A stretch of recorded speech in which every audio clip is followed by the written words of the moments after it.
تو آپ نے ایک ربط دیکھا جو میں نے کل عرض کیا تھا سورہ ہود کی آیت کے حوالے سے، کتاب احکمت آیاتہ ثم فصلت من لدن حکیم خبیر. اس کتاب کا یہ وصف ہے کہ اس کی آیات پہلے بہت محکم کی گئی، پختہ، چند الفاظ کے اندر معانی کا، ہدایت کا، حکمت کا، معرفت کا سمندر جو ہے وہ بند کر لیا گیا. پھر انہی کی آہستہ آہستہ تفصیل ہوتی ہے. یہ پہلی تفصیل ہے سورۃ العصر. دوسری بات یہ کہ آپ کے علم میں یہ بات آ گئی کہ اس آیت میں خاص قسم کے تصور نیکی کی نفی کی گئی. لیس البر ان تولوا وجوہکم قبل المشرق والمغرب، اور اس کی نفی کے حوالے سے پھر نیکی کا جامع تصور پیش کیا گیا. انسانوں میں نیکی کے بڑے مختلف بلکہ متضاد تصورات جو ہیں وہ پائے جاتے ہیں.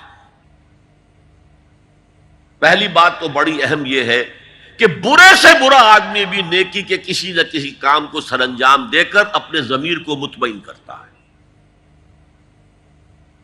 میں ڈاکہ تو ڈالتا ہوں لیکن بیواؤں اور غریبوں کی مدد بھی تو کرتا ہوں اپنے علاقے کے. میں فلاں کام تو کرتا ہوں لیکن فلاں مزار پر جا کر میں نے چادر بھی تو چڑھائی ہے، وہاں دیگ بھی تو پیش کی ہے. اس کی وجہ کیا ہے؟ ابھی جس چیز کا ذکر ہو رہا تھا، ضمیر، کانشنس، یہ انسان کی باطنی شخصیت کا ایک بہت اہم جز ہے. ضمیر کا لفظ اس معنی میں قرآن میں نہیں آیا، لیکن قرآنی اصطلاح ہے نفس لوامہ، وہ نفس جو اندر سے ملامت کرتا ہے. دیکھو تم نے جھوٹ بولا، تمہیں جھوٹ نہیں بولنا چاہیے تھا. کسی اور نے ملامت کی یا نہیں کی، تمہارے اندر کوئی شے ہے جو ملامت کر رہی ہے. دیکھو تم نے فلاں شخص کا دل توڑ دیا، یہ اچھا کام نہیں کیا. یہ ہے لوامہ جس کی قسم کھائی گئی، لا اقسم بیوم القیامت ولا اقسم بالنفس اللوامہ.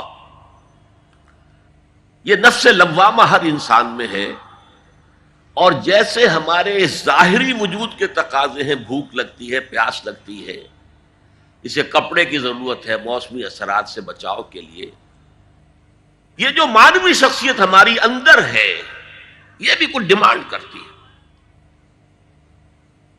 اور انسان اپنے آپ کو مطمئن کرتا ہے، ریشنلائز کرتا ہے. ٹھیک ہے، یہ تو خرابیاں ہیں، لیکن میں نے یہ کام بھی تو آخر کیے ہیں نا. یہ انسان کی ایک لازمی ضرورت ہے، اپنے ضمیر کو مطمئن کرنا. اب دیکھیے ہمارے ہاں کے مختلف طبقات میں مختلف تصورات ہیں نیکی کے جو رائج ہیں. ہمارے ہاں ایک مذہبی طبقہ ہے جس کے نزدیک اصل اہمیت ریچولز کی ہے، عبادات کی ہے، رسومات کی ہے. معاملات میں وہ دھوکہ دے رہے، سودا کر کے پھر گئے، ان کے دلوں میں نرمی نہیں ہے، سائلوں کو دھتکارتے ہیں.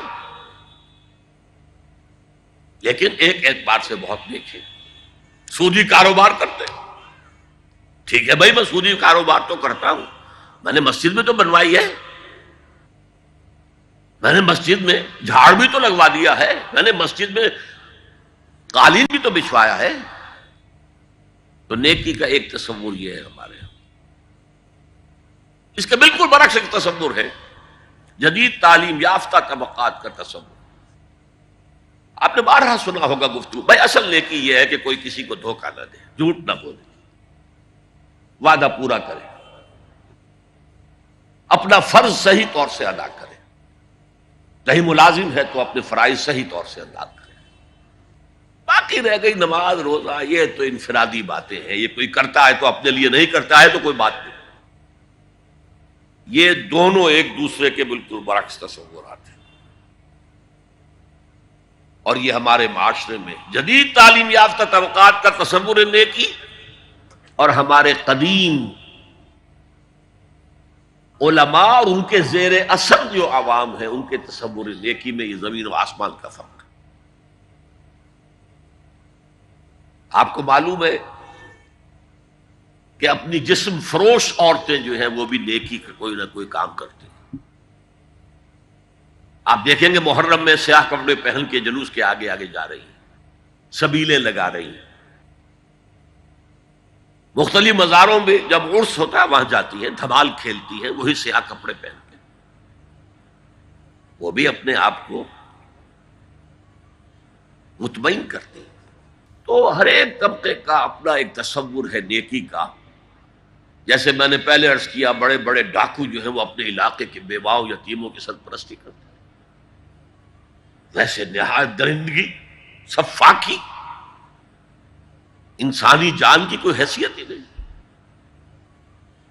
تو نیکی اصل میں کس شے کا نام ہے، کون سی چڑیا کا نام ہے، نیکی حقیقت میں کیا ہے، وہ ہے اس آیت کا مضمون۔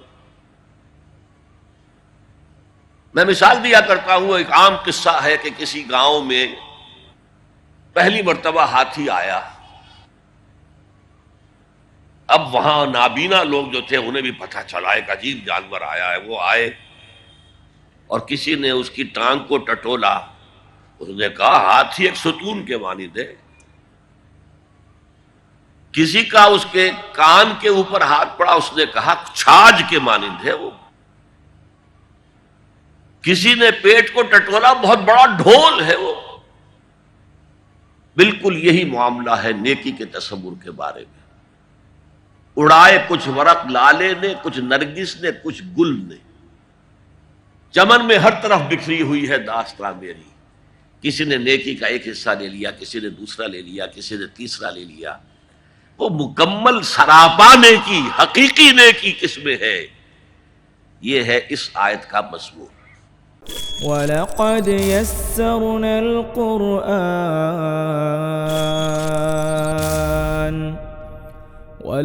يَسَّرْنَا الْقُرْآنَ لِلذِّكْرِ فَهَلْ مِن مُّدَّكِرٍ